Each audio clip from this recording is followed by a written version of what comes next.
Welcome back to France 24. You're watching live from Paris tonight. Well, it's time for Media Watch. James Creedon is here. Good evening, Reaction Priya. to the Mubarak trial, that's right. That's right. That's, I suppose one of the more interesting things online today and in the media across the world. If we have a look at what some of the websites are saying, Ahram Online in Egypt. Now, Al Ahram, remember, was essentially the mouthpiece of the Mubarak regime until the revolution came along, and they pretty quickly switched sides, journalists inside the newspaper supporting what was happening in Tahrir Square. So the image really that has, I suppose, caught everybody today, finally Egypt sees Mubarak in a cage. And indeed, there are photos there of Mubarak in the cage. And you can almost tell from the tone of that headline as well that I suppose Al Ahram is quite pleased to see him in a cage. They changed their tune. Exactly. And in China Daily, if we look across the world, China was actually quite concerned by a lot of those protests in Tunisia and Egypt, afraid perhaps that maybe there would be some domino effect across the world. And they censored a lot of the pictures of the demonstrations in Tahrir Square back in January and February.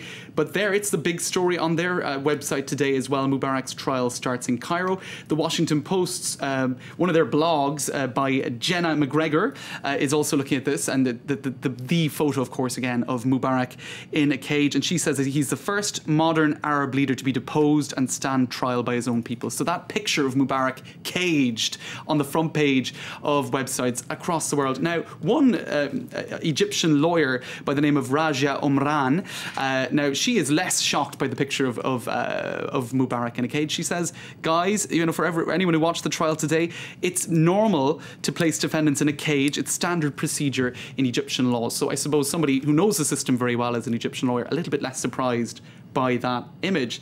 Now, of course, one of the pictures that has done the absolute tour of the world today is a picture of Mubarak with his finger up his nose.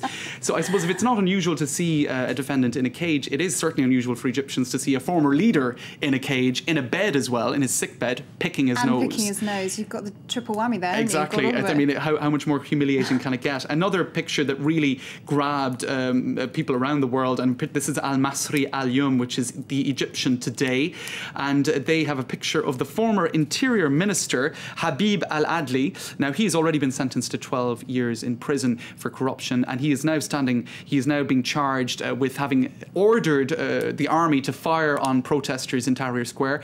But here you see him leaving the courtroom shaking hands with an army guy.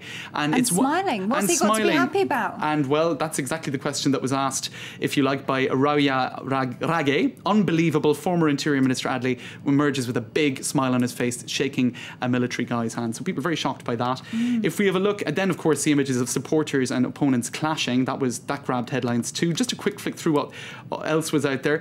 A ringtone is now available of one of the few words that Mubarak did utter. He's saying that he was not guilty. He pleaded not guilty to everything. So I'll play that. Go on. And I think we can hear it. It's basically Mubarak saying that he was pleading not guilty to everything. Now, interestingly, Amnesty, of course, and all of these human rights organisations are calling for a fair trial, for everything to be completely transparent. And the Tehran Times kind of oddly picked up on that, and they have all of they've have a question and answer session on their website as if they were the biggest proponents in the world of human rights.